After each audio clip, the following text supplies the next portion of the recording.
이번 이야기는 불겸에 대한 이야기를 하겠습니다. 겸손하지 못한 것, 그에 대한 이야기를 드리도록 하겠습니다. 참, 불겸이라는 건 많죠. 그 건방진 것, 그만한 것, 뭐랄까, 자기 마음대로 하는 것, 이게 다 불겸인데, 불겸을 가진 것을, 행위에 대한 설명을 해드리도록 하겠습니다.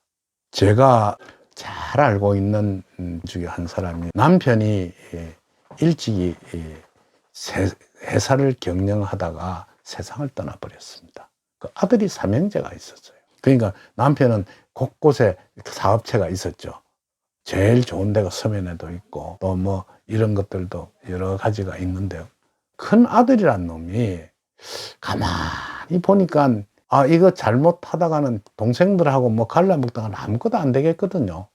그래서 아버지가 가지고 있던 업체 중에 제일 좋은 것만 딱 골라서 어머니한테 이거 주십시오. 나는 독립해 나가겠습니다 하면서. 그러니까 엄마가 아들이 너무 억세기 때문에 어쩔 수 없이 그걸 다 떼주고 동생 둘을 데리고 사실은 제일 힘들고 어려운 업체를 맡아서 같이 운영하게 된 겁니다. 저 동생은 그 당시에 어떠냐, 형이란 사람이 워낙 유능한 사람이니까 아버지 회사를 형이 통째로 맡아서 잘 운영하고 우리하고 같이 운영해 나가면서 같이 살면 참 좋겠다는 생각을 동생들이 했어요.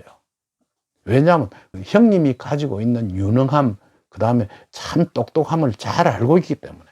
그런데 형이란 사람이 동생들을 볼 때는 저 공부도 못하고 하는 짓이 엉망인 저런 놈들 데리고 이런 생각했겠죠. 그러면서 그 형은 독립해 나가버렸습니다.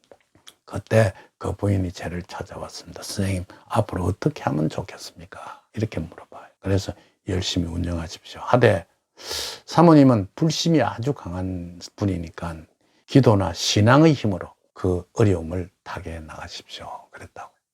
그래서 그 부인이라는 사람은 아주 독실한 불교도였어요. 그러니까 어떤 어려움만 생기면 저를 찾아서 기도를 하고 이랬습니다. 그러면 이제 어떨 때는 이렇습니다. 선생님, 요번에 기계를 하나 더 해야 되는데 되겠습니까? 물어보면 나는 빚을 내서라도 기계를 넣으라 그랬어요. 왜냐하면 이 도도히 흐르는 변화 속에 그걸 순응해 가지 않고 역행하면 안 되거든요. 그렇게 세월이 쭉 흘러갔습니다. 그러면서 어머니하고 두 형제가 가지고 있던 회사는 점점 발달하기 시작합니다. 왜 발달하기 시작하느냐 하면 그 회사가 잘못된 부분은 부인이라는 사람이 과감하게 뜯어고치기 시작했어요.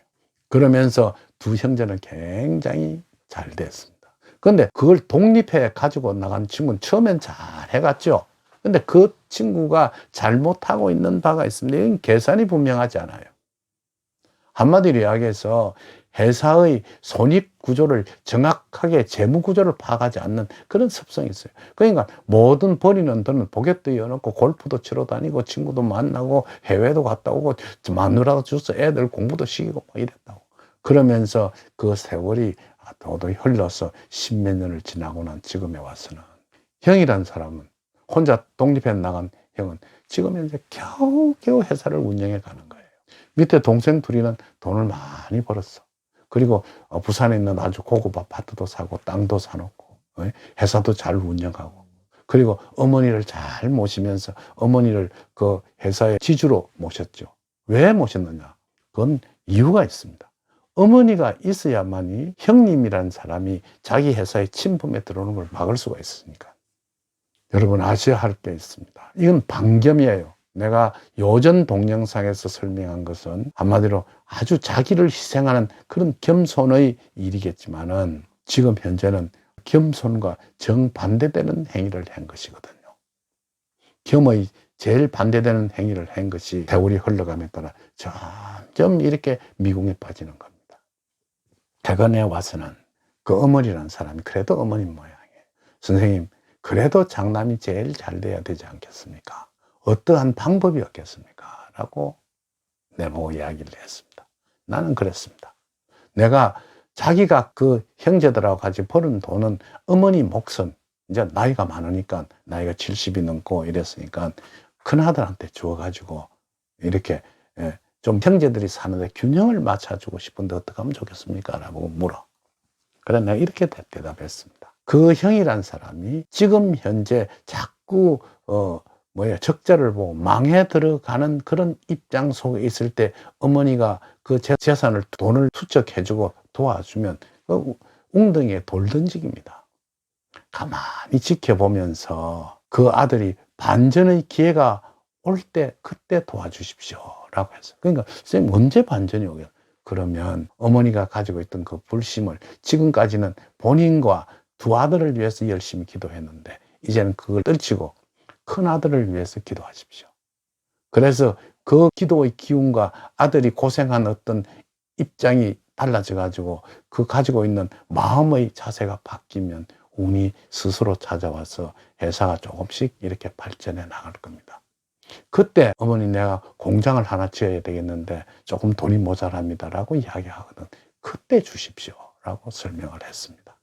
역시 아무리 미워도 자식과 부모가 자식에게 주는 사랑은 이렇게 변하지 않는 것 같습니다. 우리는 아셔야 될 겁니다. 목전에 당장에 눈앞에 보이는 그런 이익을 위해서 인간이 가져야 할 최고의 덕목인 겸의 자세를 위배했을 때 그건 안 되는 일입니다. 부디 여러분 그렇게 하지 않는지, 혹시 부모가 갖고 있는 재산을 내가 어떻게 하든지 많이 받아와야 되겠다는 생각을 혹시는 하고 있지 않는지, 그것보다도 내 스스로가 스스로 자신을 개발해서 부모 재산 없이도 내가 충분히 살아갈 수 있는 역량을 갖고 있을 때 부모가 그것을 더 도와주고 또는 부모의 일을 해주는 것이 더욱더 좋은 일이라고 생각이 듭니다. 부디 그러한 인간적인 비애관계를 없앨 수 없도록 그대로 유지해 나가도록 잘 해 나가야 할 것 같습니다. 이게 반겸이 가지고 있는 아주 나쁜 예라고 할 수 있을 것입니다.